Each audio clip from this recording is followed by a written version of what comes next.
Bom dia, boa tarde, boa noite. Tudo bem com você? Eu sou a Silvina Maria, sou comunicadora, jornalista, criadora deste canal Daqui e Daí, que aborda e aprofunda temas ausentes na grande mídia. Gente, hoje é terça-feira, dia 13 de setembro de 2022. São exatamente 11 horas e 2 minutos pelo horário de Brasília. E hoje a gente tem um convidado muito especial, que já chegou, inclusive, aqui. Eu vou te mandar um convite, Silvio. O Silvio, nosso quadro de hoje, a gente vai falar sobre experiências de vida. Então, sou gay, e agora? E agora? E minha família, meu companheiro, e minha filha. Então, o Silvio tem uma história fantástica para nos falar. Muito prazer, bem-vindo, Silvio. Gente, eu quero agradecer, em primeiro lugar, a professora Marilice, minha professora do coração, que me deu aula na segunda série, na quarta série, e que a gente voltou a se encontrar agora na pandemia. Deus nos deu essa graça, e então ela acabou me falando do Silvio, porque olha só como as coisas vão se encontrando, porque a professora Marilice, junto comigo, também estará no Velhas Sábias 2. Vocês que já conhecem o Velhas Sábias 1, volta e meia eu estou lendo um trechinho aqui.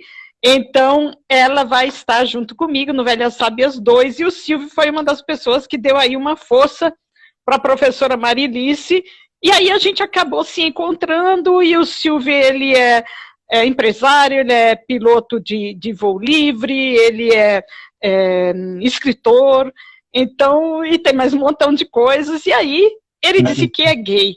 E a gente achou por bem, então, falar sobre esse assunto. Ele falou que não teria nenhum problema. Então, veja, aqui o Daqui e Daí, ele aponta, mostra, né, aprofunda conhecimentos. Aqui não é o incentivo a ninguém ser nada, nem ter uma determinada religião, nem ter uma determinada identidade. Cada um aqui tem que ser o que é. E a gente agrega, a gente acolhe a todas as pessoas, porque somos diferentes uns dos outros. Então, deixando de falatório, Silvio, e bem-vindas e bem-vindos, vocês que nos veem online e vocês também que nos veem offline. A gente tem aqui no momento Luiz, nós temos Croissant Fit, a professora Marilice, o Douglas, a Mônica Ramos, e legal, né? Você também que nos vê offline. Então, deixar de falatório, eu tenho que ajustar meu fone aqui, Silvio. Eu gostaria que você falasse para eu ver se eu estou te ouvindo direitinho. Tá bem-vindo.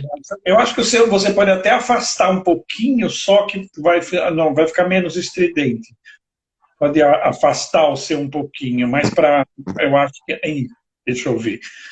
E é um prazer estar aqui, Silvina, né? A Marilice é minha tia, né? Irmã da minha mãe, uma pessoa fantástica, cheia de histórias para contar. O duro é capturar ela, né? Ela está sempre fugindo. Pois é. Eu já convidei para vir aqui Daqui Daí, porque ela tem um monte de coisa para contar, mas ela está pensando ainda, mas eu tenho certeza que depois de vir essa live ela vai ficar animada. Sim, sim.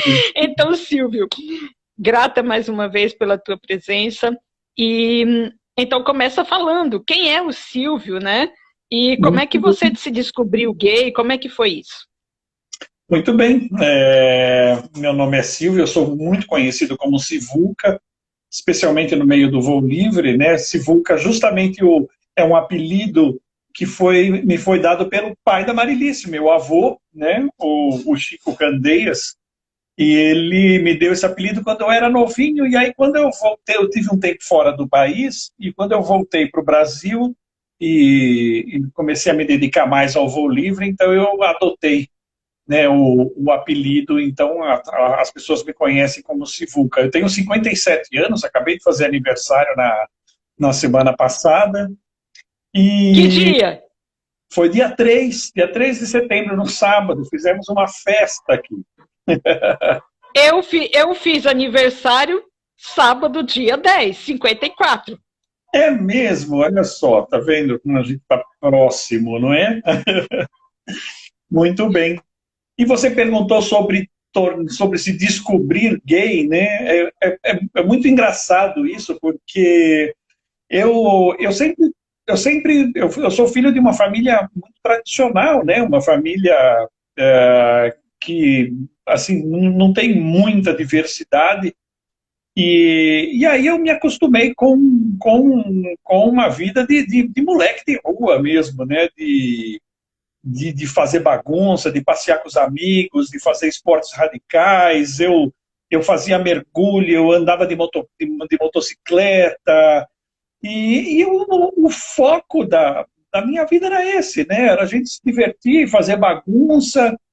E eu costumo contar para as pessoas, assim, quando as pessoas falam, mas como é que foi, né? E aí eu gosto de fazer uma comparação com o sorvete, né? Então, o exemplo do sorvete é interessante, né? Então, eu me falo assim, olha, imagina que durante toda a sua vida, né, durante muitos anos, durante toda a sua adolescência, até uma parte da sua vida adulta, você comeu sorvete de chocolate.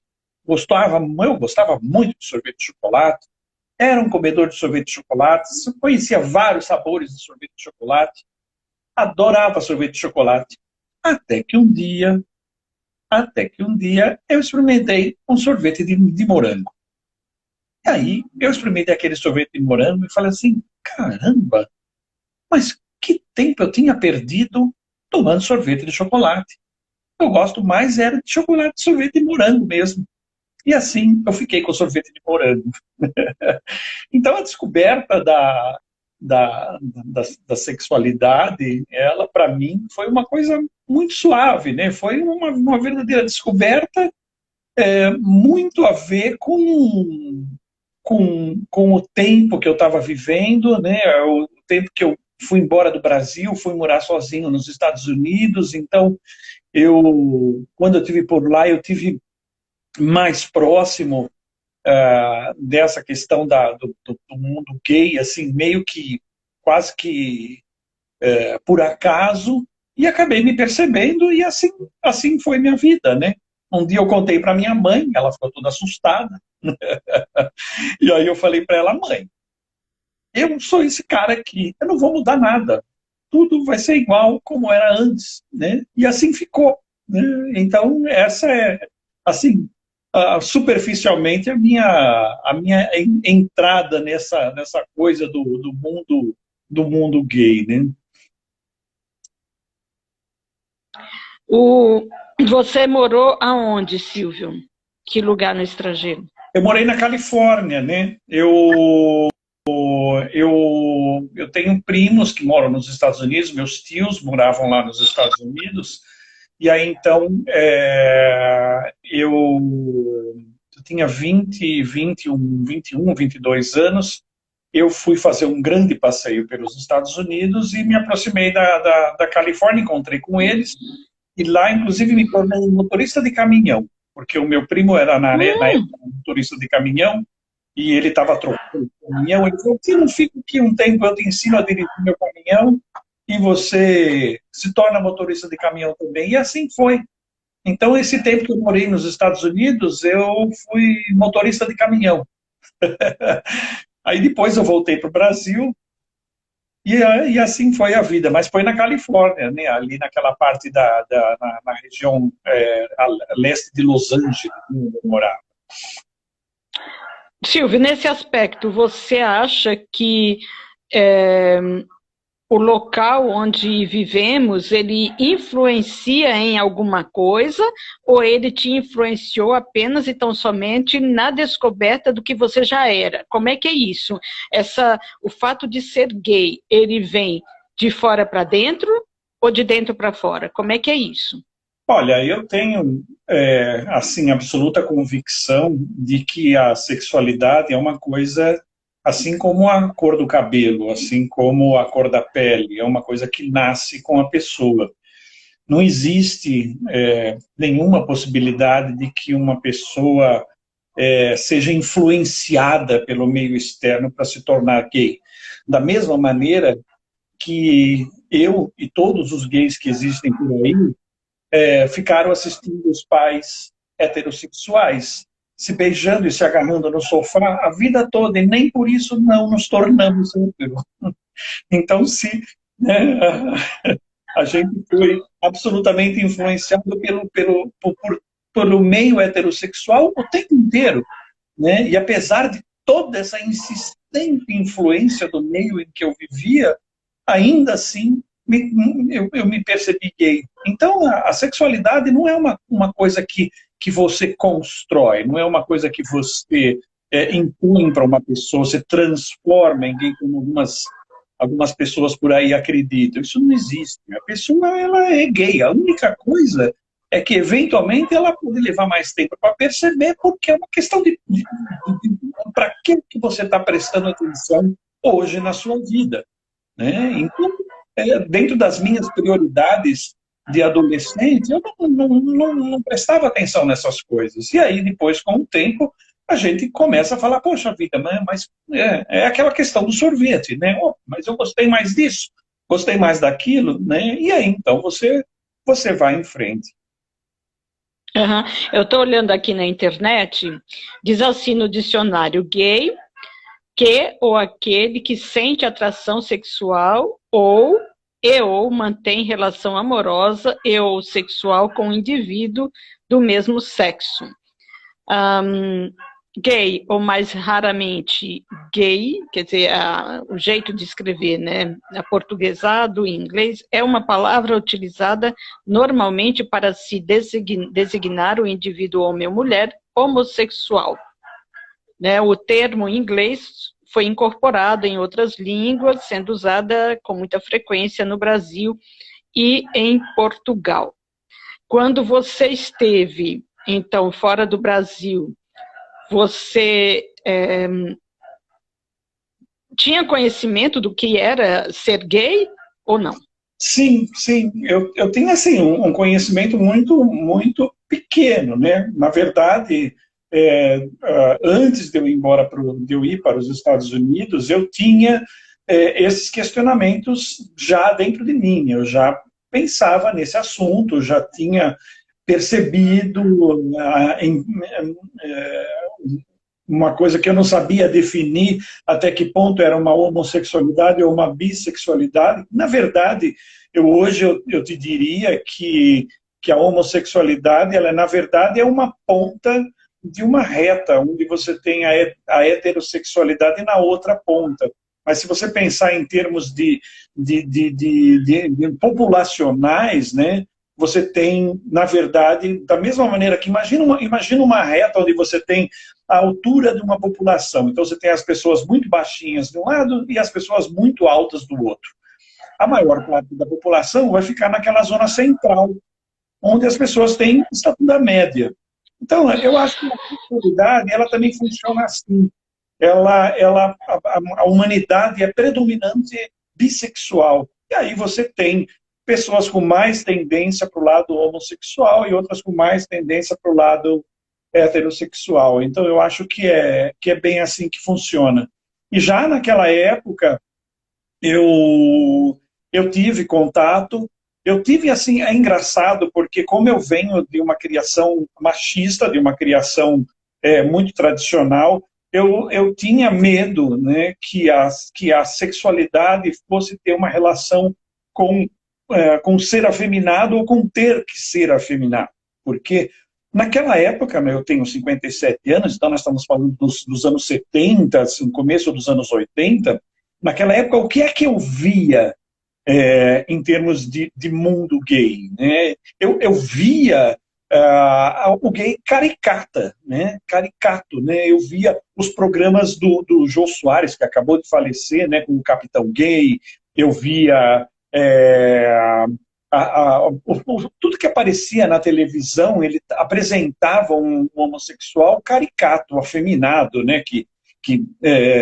Enfim, o cara afeminado. Então, era só isso que eu sabia, né, de gay. Eu vi o Clóvis Bornai na revista Manchete, ele participava dos concursos de fantasia, e botava purpurina na barba.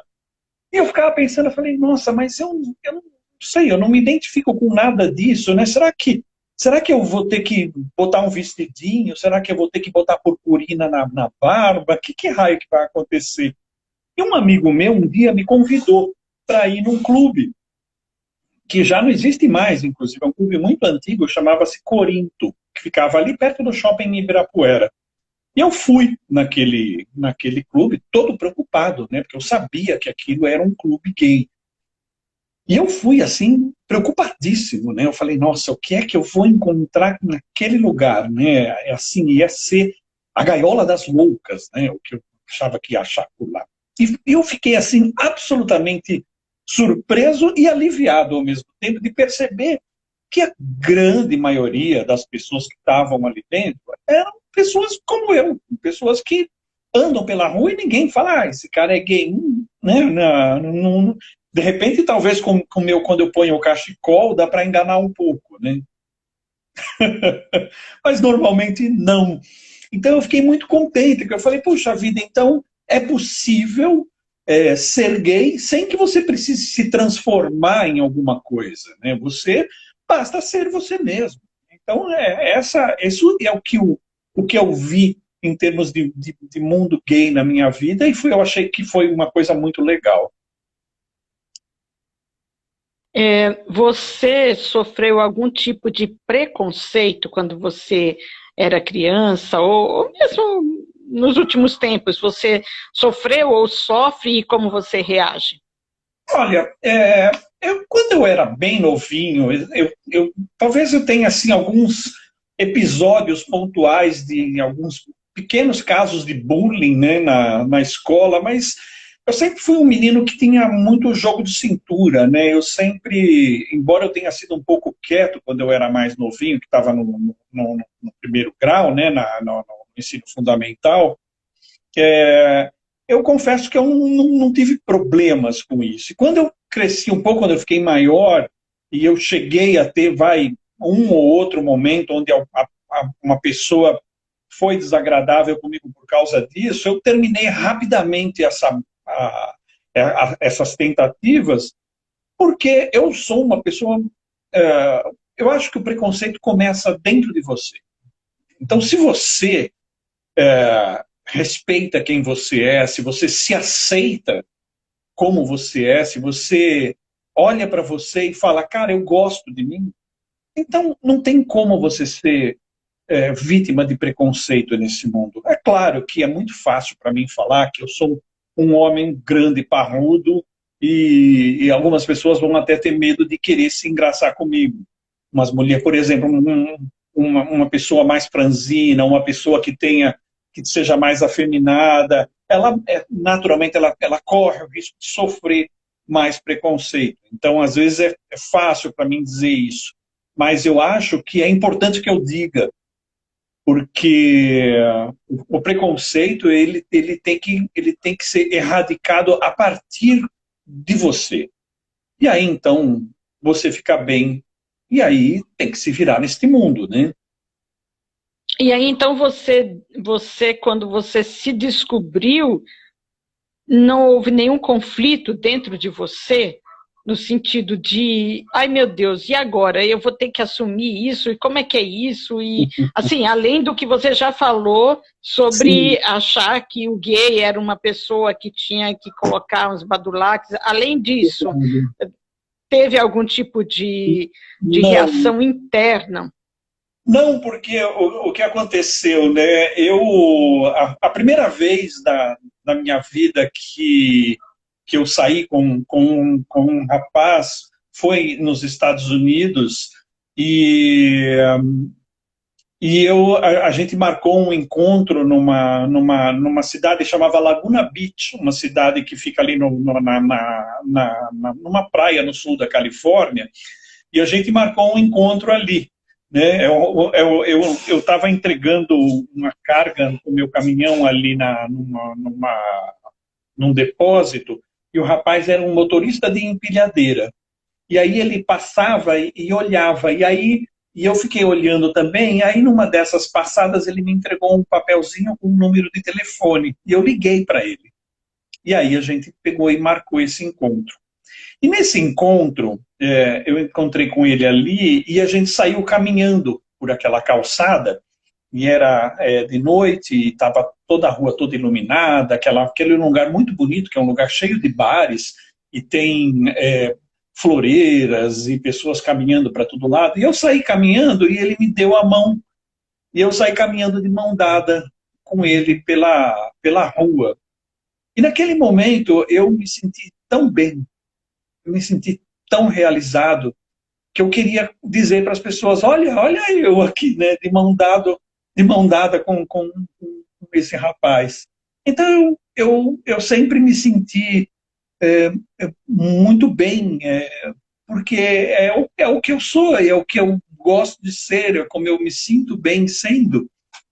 Então, nada disso me causou problemas, me causou desconforto, né, fora aquele dia ali do bar, né? Uhum. Você disse que teve uma criação tradicional. Então, quer dizer, você, enquanto você estava fora, você estava com uma certa liberdade, mas você morava com seus pais, não é isso? Como É é que verdade. foi quando você voltou? Você disse que falou para sua mãe, mas e o seu pai, né? E eles ainda são vivos? Você voltou, quando você voltou a morar com eles ou não? Como é que foi isso? Sim, eu voltei, né, morar com eles. Meu pai já é falecido, já fez mais de um ano, né, que ele faleceu, e minha mãe segue viva. Minha mãe é uma artista plástica, uma pessoa fantástica, né, e ela...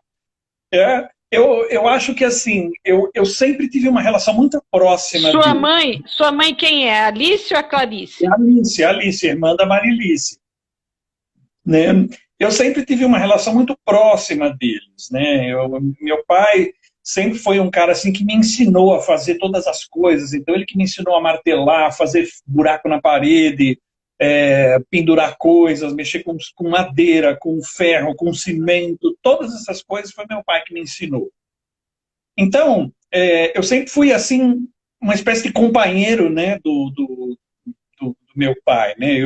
Com 15 anos ele me botou para dirigir caminhão, né, da empresa, né, dele. É louco. Botar um moleque de 15 anos para dirigir um caminhão. Mas a gente sempre teve assim, uma relação de muita confiança. Então, quando eu falei para os meus pais, eu olhei para eles e falei olha, não vai mudar nada, né? A única diferença é que se antes eu tinha namoradas, agora eu tenho namorados. Mas fora isso, nada mais vai mudar. Então, eles, então tá, então tudo bem, né? E assim foi. Então, apesar de uma criação tradicional, eles tinham a abertura, né? Porque talvez em outras criações eles não eram membros de nenhuma igreja ou coisa desse tipo, porque geralmente quem é de igreja aí tem uma questão ideológica, uma questão. Eu Eles vejo que eles não eram, né, membros de igrejas, mas eu percebo o seguinte, né, a sexualidade, ela é e a homossexualidade é uma coisa que faz parte da história do ser humano aqui no planeta, né? Ela de muito tempo atrás, desde as civilizações mais antigas, sempre existiu, né? Ao longo do tempo, com a vinda da Idade Média e todo aquele obscurantismo que o cristianismo trouxe, né, para o ser humano, você passa a ter uma imposição de um modelo baseado naquele modelo heteronormativo que é Adão e Eva, né? Então você passa a ter um modelo de papéis, um modelo comportamental imposto, né, pela Igreja Católica. Então, tudo isso, né? Esse modelo que a gente vê hoje, né, do homem, da mulher, o homem que trabalha, o homem é forte, o homem joga futebol, toma cerveja, a mulher toma conta dos filhos, e isso vem aos poucos desmoronando, porque acima, né, muito além, muito antes de nós estarmos encaixados nesses papéis, nós somos seres humanos, né? Seres humanos com os seus desejos, com seus medos, com as suas predileções, com as suas inclinações, e isso faz parte do ser humano, né? Em nenhum momento da minha vida eu escolhi e falei, não, mas é melhor eu ir ser gay, né? Isso nunca aconteceu. Então, a partir do momento que você não tem poder de decidir sobre uma coisa que faz parte de você, não há como, né? Não existe a menor possibilidade de você recriminar essa coisa. É como você recriminar a pessoa pela cor da pele, né? Então a pessoa não decidiu um dia que ela seria negra, né? Isso é uma construção da estupidez humana. Então, o racismo é uma construção da estupidez humana. A homofobia é uma construção da estupidez humana, né? E assim por diante, né? E todas as formas de você tentar reduzir uma outra classe de pessoa faz parte da estupidez humana. Então, eu acho que nós temos que estar acima dessa estupidez. Nós temos que estar estanques a esse tipo de estupidez, porque mais do que tudo, nós somos seres humanos. É verdade. Eu estou de vez em quando, gente, desligando aqui o fone, porque eu estou em frente à rua e volta e meia tem barulhinho aqui, então eu desligo. Eu te pergunto, Silvio, porque é uma questão que às vezes a gente tem até receio de falar, porque a gente não sabe como abordar, a gente fica com medo, a gente não sabe se a pessoa vai receber bem, se a pessoa vai ficar com vergonha, ou se ela vai rechaçar a pergunta, a gente não sabe como é que está o interno da pessoa, e você traz uma coisa muito interessante, que é o fato de a pessoa estar bem consigo mesma e se aceitar. Foi fácil para você se aceitar? Sim, foi. Foi assim, de fato, né? Eu me sinto bem por esse caminho, então vamos em frente, né? Eu não tive a menor dificuldade. Ou seja, você não tinha... Você mesmo, você não tinha preconceitos, né? Conceitos antes, né? E aí o fato de você não ter preconceitos, né? Você simplesmente se aceitou. É como você fala, né? Eu comia tomava só sorvete de chocolate nas mais diversas formulações, e de repente você falou, não, peraí, deixa eu experimentar esse de morango, e você preferiu o de morango, então foi para o seu conceito, para a sua cabeça, foi apenas então somente uma troca. Exatamente. De prazeres, não é isso? Uma constatação, né, porque eu me sentia feliz também com as namoradas, né, eu tive namoradas, até hoje eu tenho uma amizade enorme com a minha última namorada, uma pessoa super querida, a Beth, adoro ela, e eu me sentia muito bem na companhia dela, mas é aquela coisa do sorvete, né? Você fala, puxa vida, mas nesse aspecto, no aspecto afetivo, no aspecto sexual, eu me sentia melhor na companhia dos homens, então assim foi. Uhum. E você... quando você se descobriu, você tinha alguma namorada? Sim, eu tinha. Como é que foi contar para ela? Eu era muito novo, né? Então, as pessoas novas, elas têm um pouco de dificuldade de fazer a coisa em grande estilo. Então, eu diria que até hoje eu devo a ela desculpas por ter sido... Eu não soube lidar da maneira mais suave. Eu acho que eu tive um posicionamento muito egocêntrico na época, mas era o que o meu repertório permitia. Talvez hoje eu sou uma pessoa mais vivida, uma pessoa mais experiente, eu teria mais habilidade com isso. Mas era uma coisa que era inevitável e não havia outro caminho a seguir. Então, eu disse para ela e foi chato, mas no fim continuamos amigos, tanto é que somos amigos até hoje. Né? Não foi tão horrível assim. Silvio, e assim, além dos seus pais, você tem irmãos, assim, como é que foi a família, né, o núcleo familiar e os outros, tios, tias e primos, como é que foi?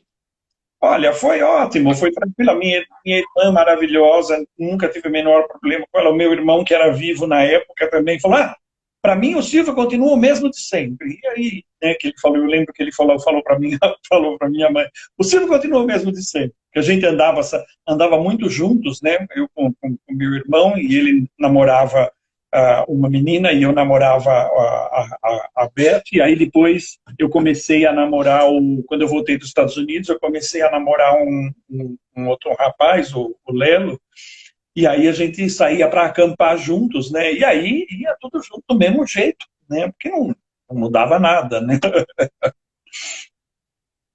A família, em geral, eu não escondi de ninguém, né? Todo mundo logo ficou sabendo: o Silvio tem um namorado, e eu apresentei o meu namorado. Eu lembro que as minhas duas avós, e isso é uma coisa interessante, até divertida de contar, porque a minha avó, a mãe da minha tia, da minha mãe, ela era mais tradicional ainda, né? Ela era uma avó, filha de sicilianos, né? Então ela era assim mais tradicional. A minha avó paterna já era mais moderninha, que aí ela vinha de lá do norte da Itália, né? Oi? Qual das duas era Maria Cândida mesmo? Que eu sei que tem uma Candinha, né? A Candinha é bisavó, né? É verdade. A Candinha é bisavó. A Candinha a Candinha é a mãe do meu avô materno. Né? E a avó, e aí foi uma coisa engraçada, porque eu já estava casado com o Alejandro, né, que eu conheci o Alejandro em 2002, né, e a gente, e todos os anos... Ele é espanhol? Vocês se conheceram aqui? Argentino. Ele estava no Brasil fazendo a residência na medicina, né, que ele é médico oncologista pediátrico, e a gente se conheceu, então, em 2002, e no final de 2002 para 2003, tinha a festa de Natal, que sempre acontecia na casa da tia Mari, né, na casa da Marilice. E naquele ano,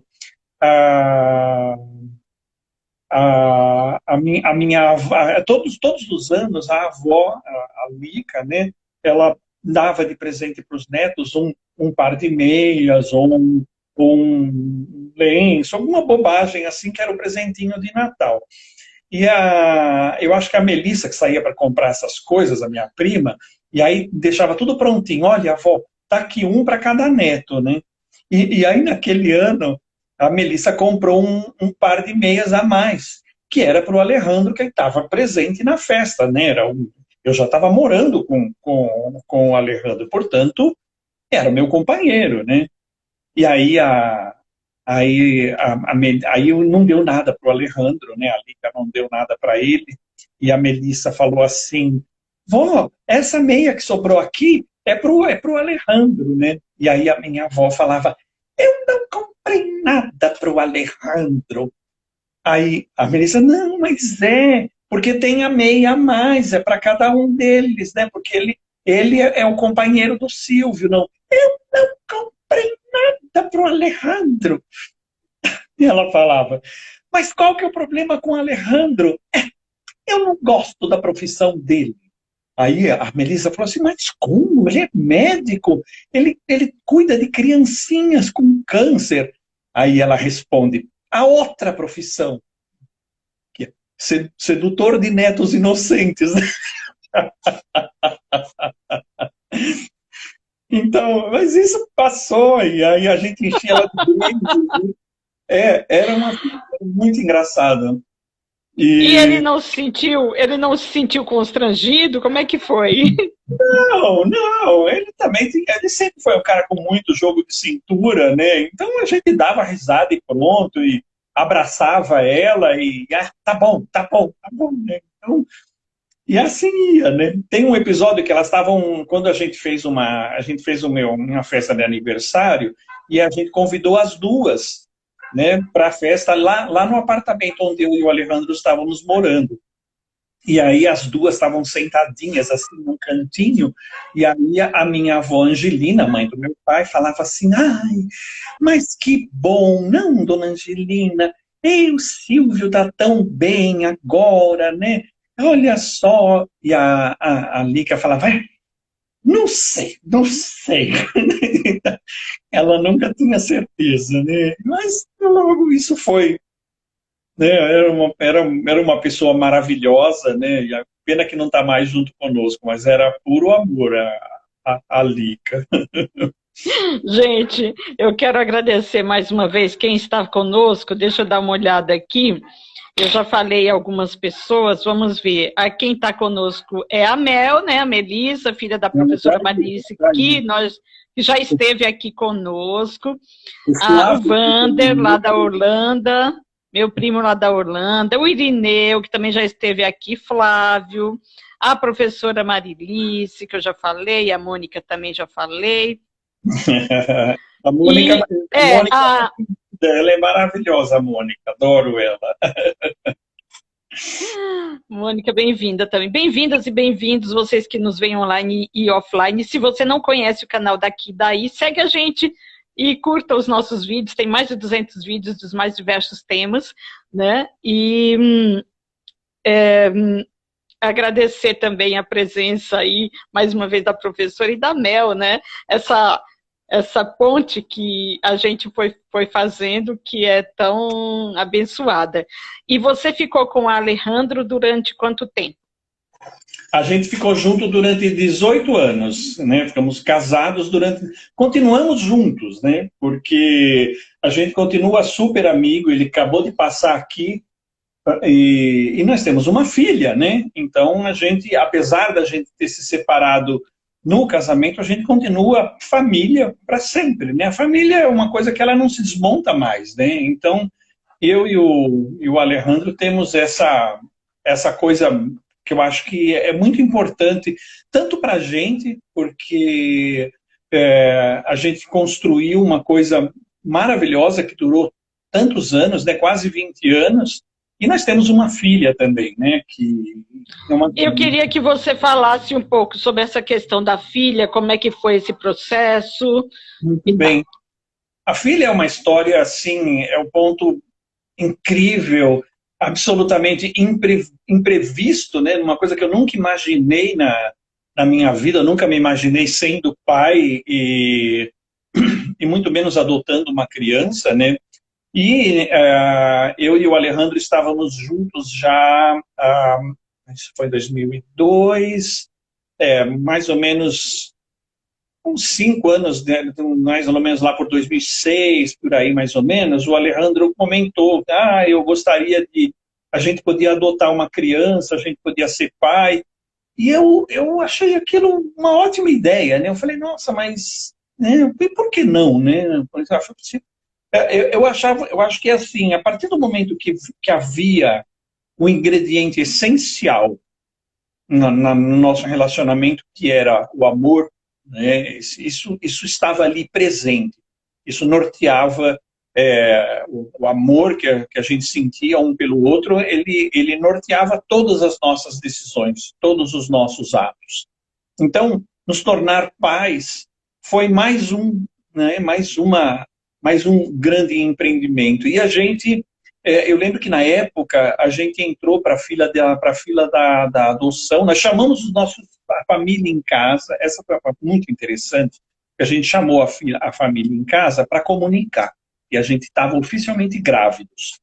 A Lica já tinha falecido, né? Ela morreu em 2006, eu acho que isso foi 2007, logo depois.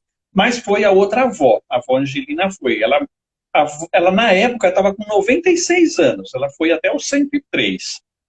E aí foram meus pais, foi minha irmã, né? Olha só que coisa. E ela foi também. E aí a gente falou, olha, a gente convidou vocês para esse almoço aqui em casa, porque a gente quer contar para vocês que nós estamos oficialmente grávidos. Aí ficou todo mundo assim. E aí ela pegou e falou, levantou as mãos, mas que coisa mais linda vocês dois fazerem isso. Aí todo mundo, que bom. Então, foi isso. A gente entrou na fila da adoção, né? Passamos alguns percalços no início, porque a gente cometeu, na época, fomos praticamente um dos primeiros casais homoafetivos do Brasil a, a entrar para a fila de adoção, né? Tivemos uma adoção negada, certamente por causa disso, né? E aí, então, a gente decidiu fazer a adoção exclusivamente através de um só. Então, um só entrou como pai, e o outro foi de coadjuvante, e aí, então, veio a Sol. Né? A Sol veio, nossa filha maravilhosa, ela já está com 12 anos, né? Está aprendendo a fazer Esse tricô. nome, então, me fala um pouco da Sol. Ela já tinha esse nome, vocês que deram, e como é que foi, e onde é que foi, fala pra gente. Ela nasceu bebezinha, né? E aí, então, a gente tinha um contato. Na época, a lei de adoção no Brasil era um pouco diferente, né? Então, a gente podia, era mais fácil de você fazer a adoção entre diferentes estados, né? E aí, então, isso foi no sertão do Alagoas. Então, a Sol nasceu e a gente já vinha acompanhando essa possibilidade da gravidez daquela senhora que não tinha condições de cuidar da criança, né? E aí a gente, o Alejandro, no caso, se tornou, fez a parte da adoção por parte dele, né? E aí a gente estava, logo antes dela nascer, a gente estava tomando um café num lugar, acho que era no Havana, que tinha ali num shopping, aí pensando, que nome que nós vamos colocar, né? E eu falei, podia ser Ângela, né? Em homenagem à Lica, né? Aí ele, então podia ser Juanita, não, Juanita não. E assim fomos pensando no nome, e aí eu pensei em Sol, que tal Sol? Aí ele adorou, né? E a Sol se tornou o Sol que está passando pela nossa vida. Ela veio em 2010 e aí, né, nós éramos então dois marmanjos, dois cavalões, né? O Alejandro é um pouco maior que eu, inclusive, criando um bebê recém-nascido, né? Desde os primeiros dias. Vocês tinham que idade, mais ou menos? Bom, eu estava com 45, né? 45, 44, 45 anos. E ele estava com 42, 41 por aí. Era mais ou menos isso. Uhum. E vocês se separaram depois de quanto tempo? Sim, isso foi... Já estamos com um ano e meio, né, que a gente se separou, ou seja, ficamos 18 anos vivendo juntos, né? Hoje, a gente mora próximo, o Alejandro mora aqui no bairro de Pinheiros, então a gente se encontra regularmente, a Sol vive aqui comigo, e passa um final de semana com ele e um comigo. E às quartas-feiras também ela passa com ele, né?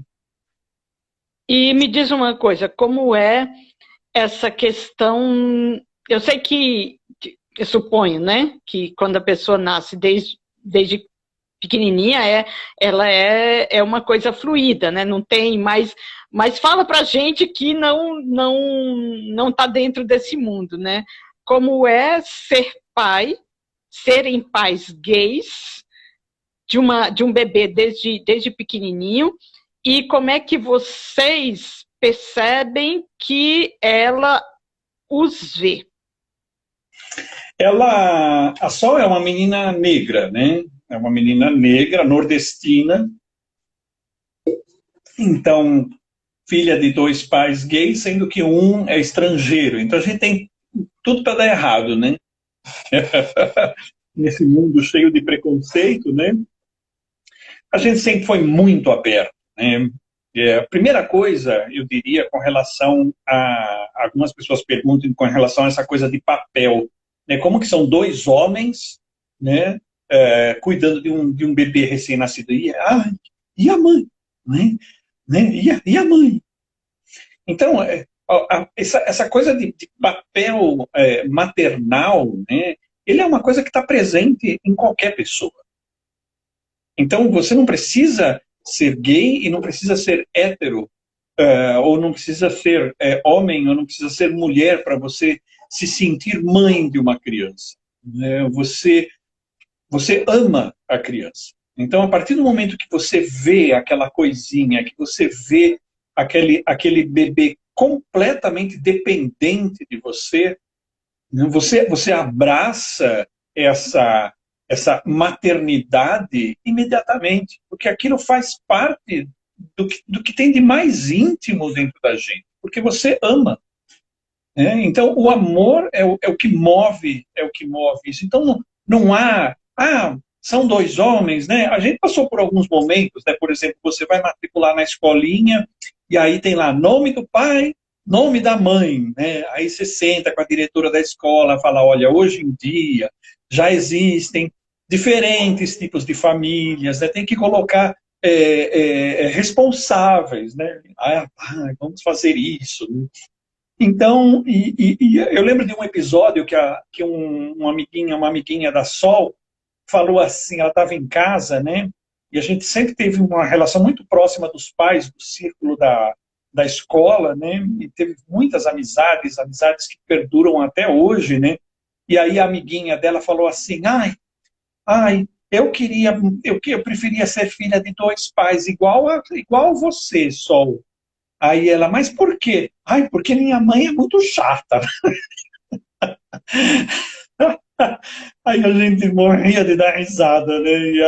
E aí quando a gente conversou, contou para ela, né? Contou para a moça que era um doce de pessoa, mas ela, uma mãe toda zelosa, né? Toda preocupada. E a gente somos um pouco mais largadões, né? Então ela falava, né? Eu preferia ter dois pais, né? Então isso foi muito leve, né, para Sol, porque a gente se apresentava na escola e chegava lá na escola e participava dos eventos, participava das atividades, sempre como casal e sempre fomos amigos todos, né? Então não havia porquê, não havia nada de estranho, né, naquele ambiente. E o que a gente sempre ensinou a Sol, né? O amor é o que move tudo. O amor, ele perdura e é ele que constrói tudo. Então, o importante é o amor. Uhum. E com relação à mãe, vocês têm relacionamento?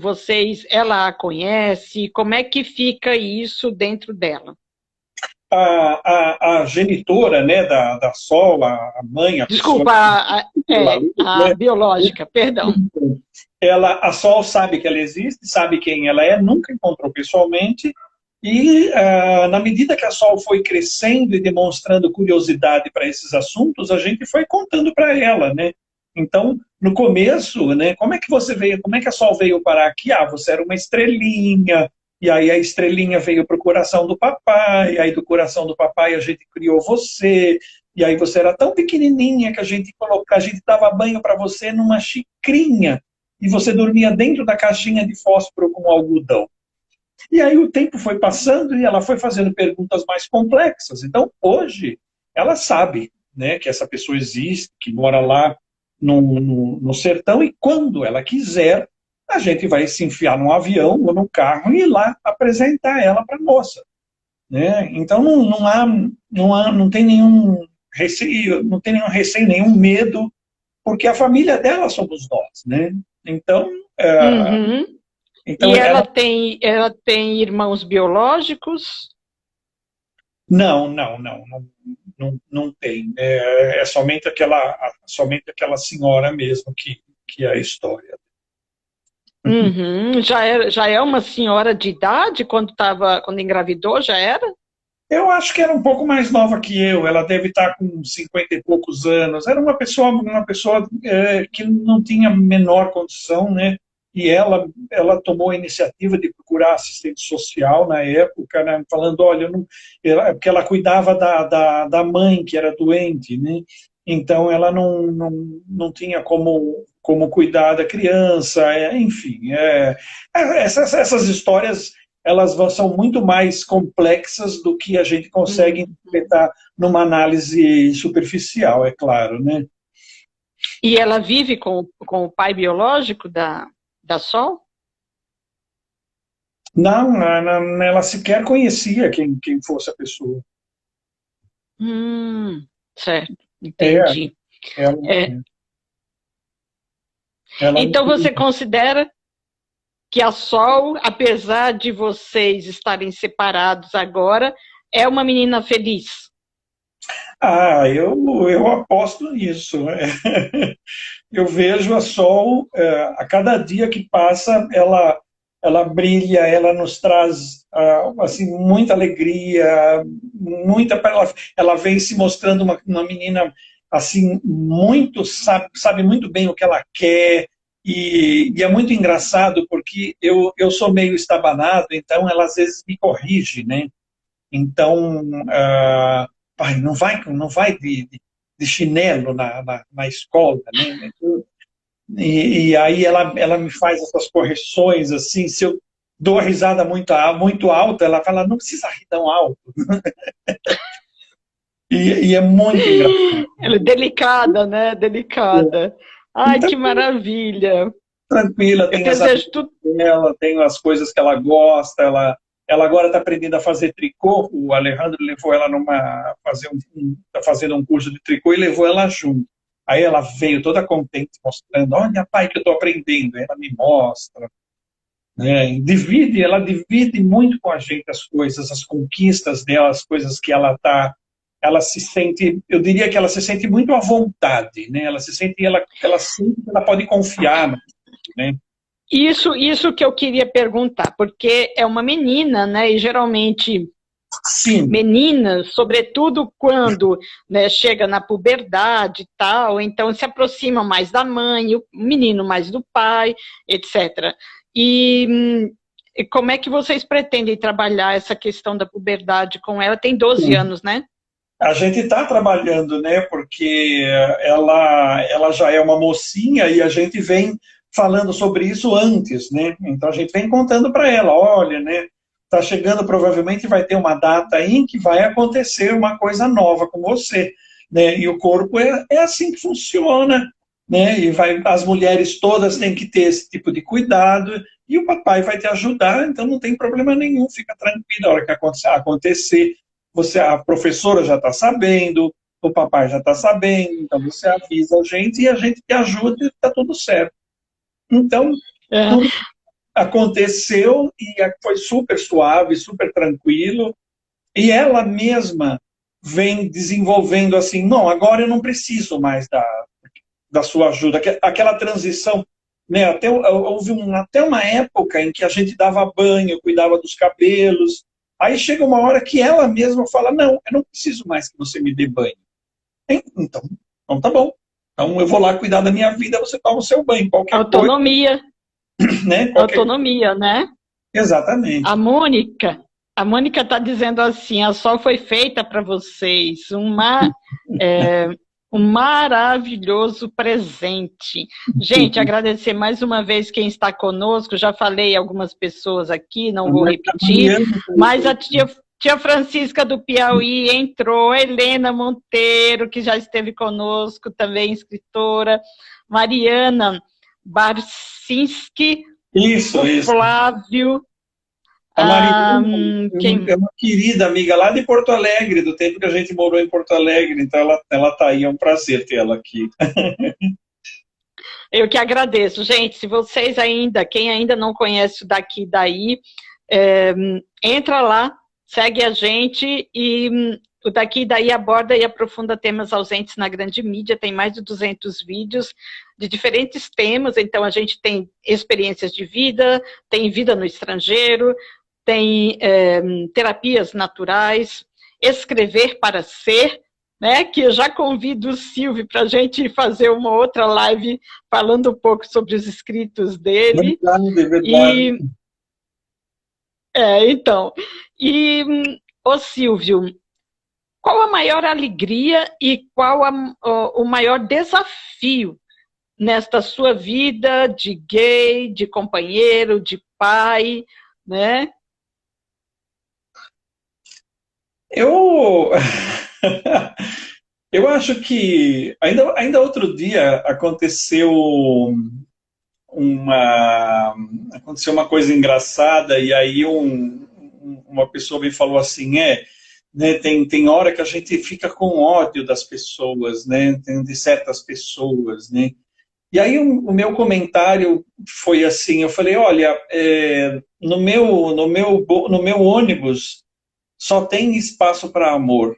Então, as coisas que me entristecem, as coisas que me trazem dor, as coisas que vão contra aquilo que eu gostaria que fosse, eu tenho assim uma bem-vinda incapacidade de lembrar, né? Eu esqueço rapidamente delas, porque para mim, aqui dentro do meu coração, só tem espaço para coisas boas, só tem espaço para alegria. Então, eu não consigo deixar espaço para reservado para coisas ruins, que eu preciso voltar a me lembrar depois. E às vezes as pessoas falam, poxa, mas como que você fala com essa pessoa que foi tão ruim? Eu falei, é mesmo, às vezes eu esqueço.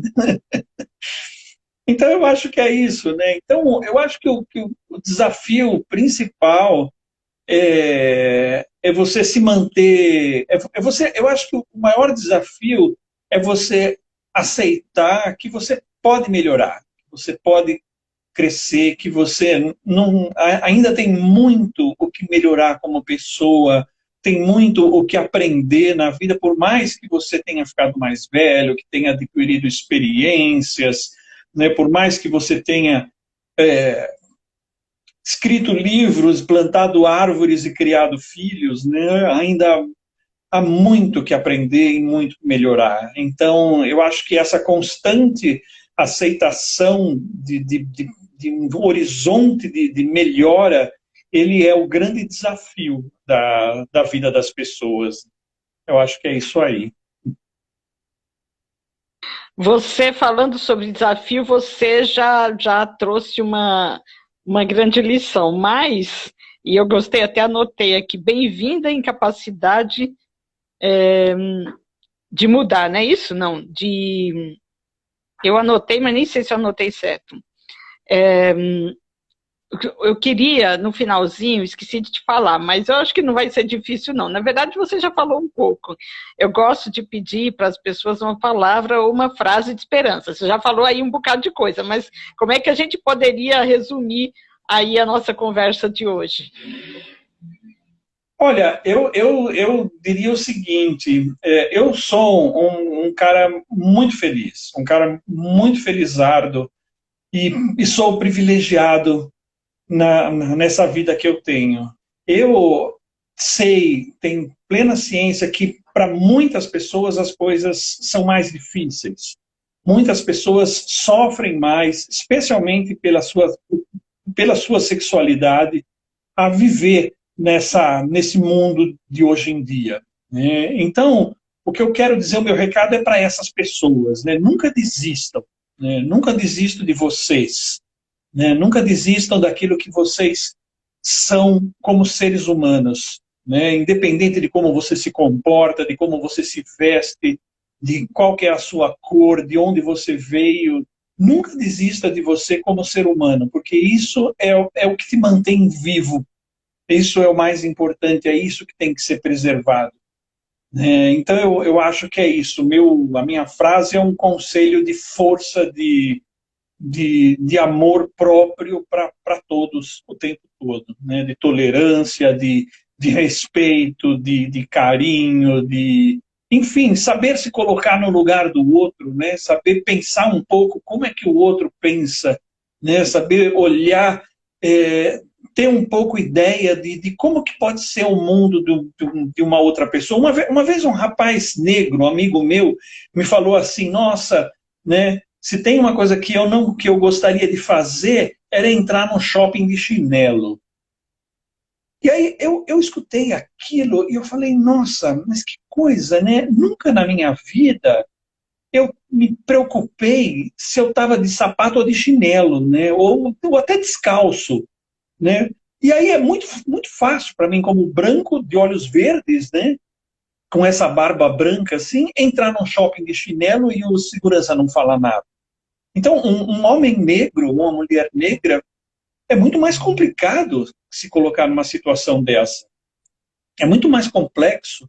Então, aquele momento, eu falei, puxa vida, né? Às vezes a gente falta na gente se pensar como que o outro se sente estando no lugar dele, né?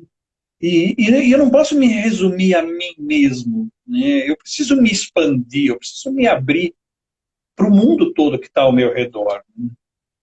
Falei pra caramba.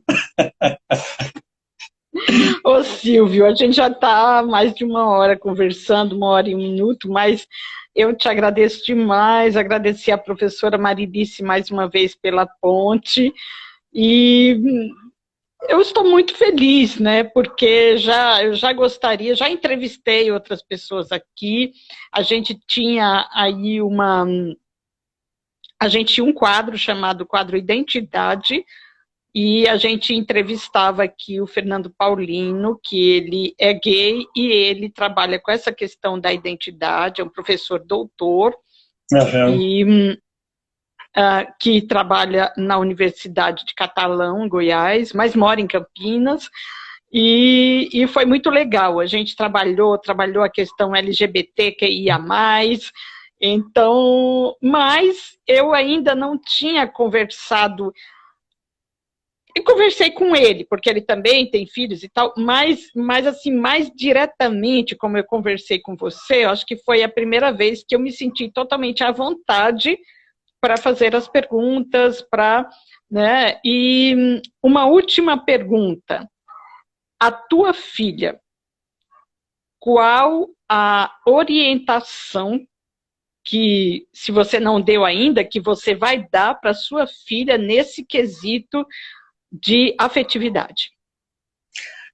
A gente nunca teve dificuldade em falar para ela, um dia você vai crescer, aí você vai trazer um namorado, uma namorada, nunca se sabe.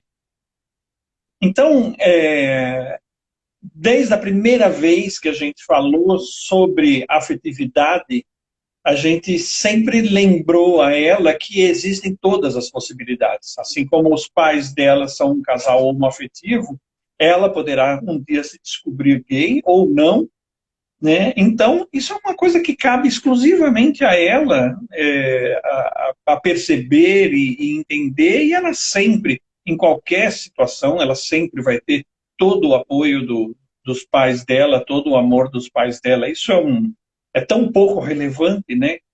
Na verdade, então, ela que via. Mais uma vez, grata, Silvio, tudo de bom. Grata a você que nos viu online, e você também que nos viu offline. E eu estou muito feliz, né? No final, vamos tentar aqui salvar, vamos ver se dá certo. Gente, no final, vocês sabem, eu sempre divulgo a Sociedade Santos Mártires aqui, que é um projeto, uma ONG, desde 1988, que trabalha aqui. Ela tem agora 19 projetos sociais, trabalha desde crianças até a alfabetização de jovens e adultos, e eu sempre divulgo para vocês o Pix. Se vocês puderem contribuir, a sociedade agradece. É um e-mail, tudo junto, sem acento, sociedadesantosmartires@gmail.com. sociedadesantosmartires@gmail.com. Muito E, bem. gente, mais uma vez, então, vamos fazer o nosso minutinho de silêncio em respeito às pessoas doentes, física, mentalmente, espiritualmente, que a gente mande muito boas energias para essas pessoas e para a felicidade de todas essas pessoas, sobretudo aquelas que estão em momento de guerra, a gente sabe que nós temos aí, mas também aquelas pessoas que estão em guerra interna, a gente que falou aqui sobre a questão da sexualidade, para que as pessoas, elas ajeitem os seus corações, os seus pensamentos, os seus sentimentos, e se aceitem da forma que são, para viverem cada vez melhores.